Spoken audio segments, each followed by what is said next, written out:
Assalamualaikum warahmatullahi wabarakatuh. Halo anak-anak, selamat pagi.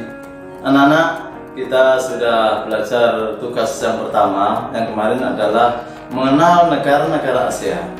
Sekarang materi yang selanjutnya adalah interaksi negara-negara Asia. Ini nanti kita bisa menyimak dan mendengarkan. Setelah itu anak-anak bisa mengerjakan tugas rangkuman yang tertera di dalam tugas IPS. Setelah anak-anak kita mendengarkan video berikutnya. Baiklah anak-anak, kita mulai pelajaran selanjutnya, yaitu interaksi antar negara ASEAN. Jadi anak-anak betul-betul menyimak ya, yaitu pengertian, yaitu faktor pendorong dan faktor penghambat. Setiap negara tentu memiliki karakteristik dan kebutuhan yang berbeda-beda. Kebutuhan sosial, politik ekonomi maupun bidang lainnya menuntut suatu negara berperan aktif dalam melakukan kerjasama antar negara. Dapat simpulkan bahwa kerjasama adalah menjalin hubungan dua negara atau lebih demi mencapai kesepakatan. A. Faktor pendorong. 1. Kesamaan dan perbedaan sumber daya alam. Beberapa negara menghasil minyak bumi membentuk suatu kerjasama yang diberi nama OPEC. Perbedaan sumber daya alam di setiap negara ASEAN juga menghasilkan kerjasama. Indonesia mengekspor hasil pangan ke Singapura. Indonesia juga mengimpor beras dari Myanmar dan Thailand. 2. Kesamaan wilayah kondisi geografis. Beberapa negara di suatu kawasan pada umumnya mengadakan kerjasama untuk menjaga stabilitas dan keamanan negara. B. Faktor penghambat. Perbedaan ideologi negara.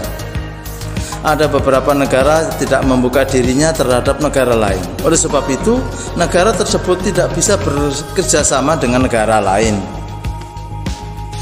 2. Konflik dan peperangan.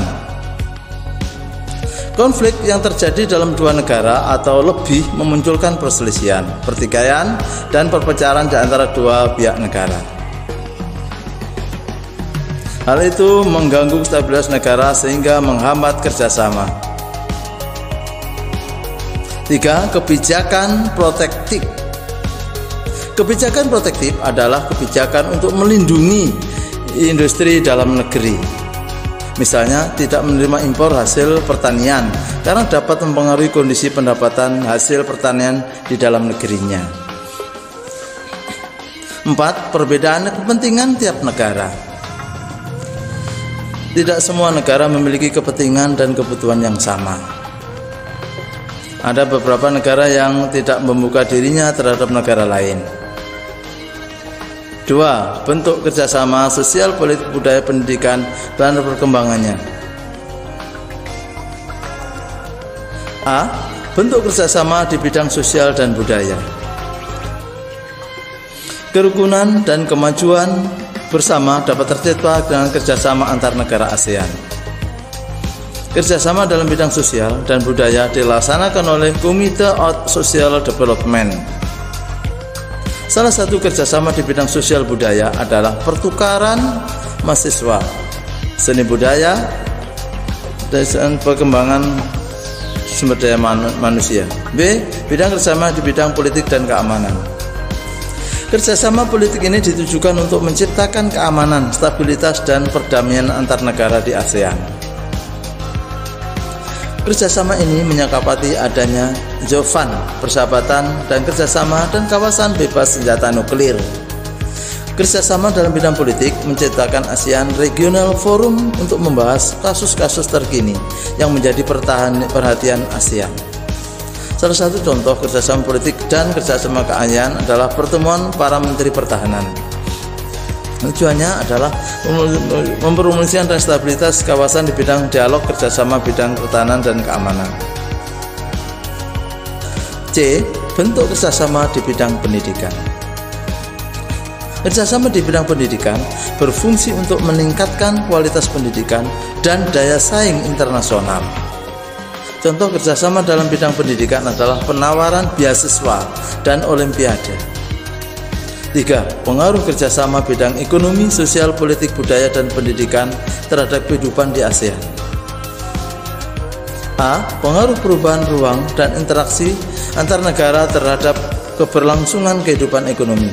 Pada tahun 2015, ASEAN membentuk pasar tunggal bernama Masyarakat Ekonomi atau MEE, di mana sebuah negara dapat menjual barang dengan jasa dan mudah kepada anggotanya.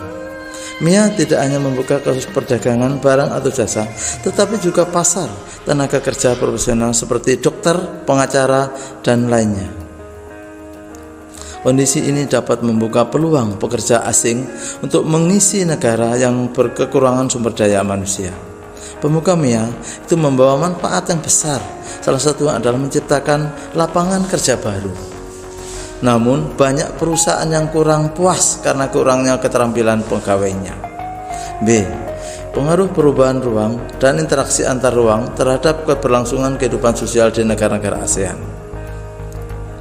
Kondisi dan status sosial masyarakat Asia Tenggara yang berbeda dan hidup berdampingan bermunculan pertentangan karena perbedaan kepentingan. Pada tahun 2015, ribuan pengungsi Myanmar membanjiri negara-negara tetangga. ASEAN menghimbau negara-negara anggotanya untuk menerima pengungsi tersebut. Migrasi ini berpengaruh terhadap dinamika jumlah kependudukan dalam suatu negara, baik bagi yang mengungsi maupun negara tujuan pengungsian. C. Pengaruh perubahan ruang dan interaksi antar ruang terhadap keberlangsungan kehidupan budaya di negara-negara ASEAN. Seiring dengan berjalannya waktu, kerjasama berdua ASEAN telah mengalami banyak kemajuan. Banyak kegiatan yang sudah dilakukan ASEAN sebagai dampak pengaruh perubahan komitmen kebudayaan. 1. Festival Budaya ASEAN. Pada tanggal 29 Juni 2013, Festival Budaya ASEAN digelar di kota Purwakarta. Kegiatan ini diikuti oleh 9 negara. Festival ini merupakan ajang perkenalan budaya antar kota, kabupaten, Purwakarta ke masyarakat ASEAN. 2. Perkemahan budaya serumpun ASEAN. Perkemahan ini diikuti oleh 3 negara, Indonesia, Malaysia, dan Brunei Darussalam. Kegiatan ini sudah pernah dilakukan pada tahun 2010 di Sambas, 2012 di Makassar, 2017 di Siak. Tujuan dari perkemahan ini adalah untuk meningkatkan wawasan tentang budaya bangsa serumpun. Kegiatan ini dapat memperkuat tali silaturahmi dan pengenalan budaya daerah sampai tujuan pariwisata. B. Pengaruh perubahan ruang dan interaksi antar ruang terhadap keberlangsungan kehidupan politik di negara-negara ASEAN.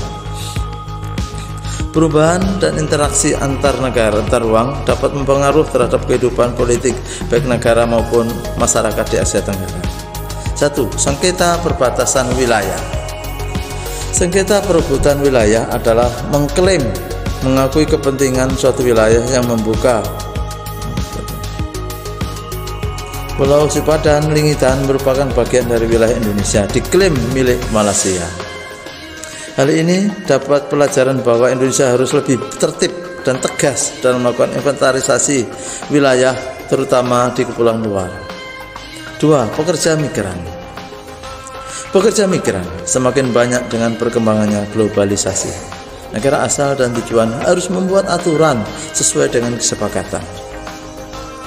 Beberapa negara ASEAN menawarkan untuk menyusun kesepakatan kerja dan upah. Pengaruh perubahan ruang dan interaksi antar ruang terhadap keberlangsungan kehidupan pendidikan di Asia Tenggara. Kualitas pendidikan dan lulusan yang kompeten mengubah paradigma pendidikan setiap negara. Akses informasi bagi pelajar sangat penting untuk meningkatkan kualitas pendidikan. Pemerintah Indonesia berupaya melakukan perubahan dalam sistem pendidikan. Contohnya adalah meningkatkan mutu pendidikan melalui proses sertifikasi, akselerasi, standarisasi, peningkatan gaji dan kesejahteraan pendidik. 4. Upaya meningkatkan kerjasama di antara negara-negara ASEAN. Upaya meningkatkan kerjasama antar negara ASEAN terbagi menjadi 3 pilar, yaitu kerjasama dalam bidang politik dan keamanan, ekonomi, dan sosial budaya. Peningkatan kerjasama antar negara memerlukan dorongan antar kekompakan, keterbukaan, kekitaan, saling penghormat terkait dan kesepakatan sosial.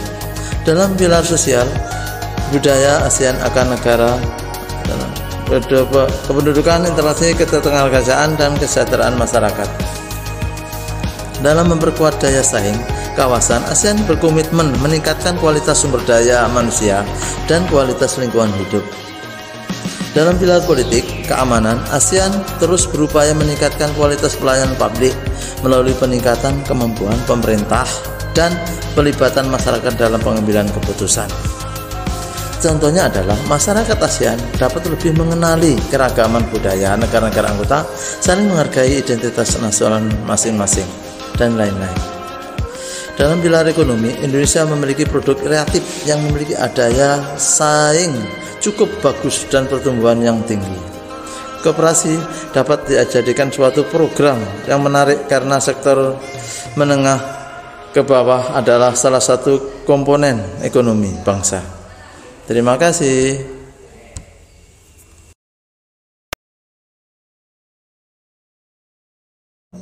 Baiklah anak-anak, kita sudah mendengarkan dan menyimak video yang sudah diberikan Pak Guru tadi. Jadi anak-anak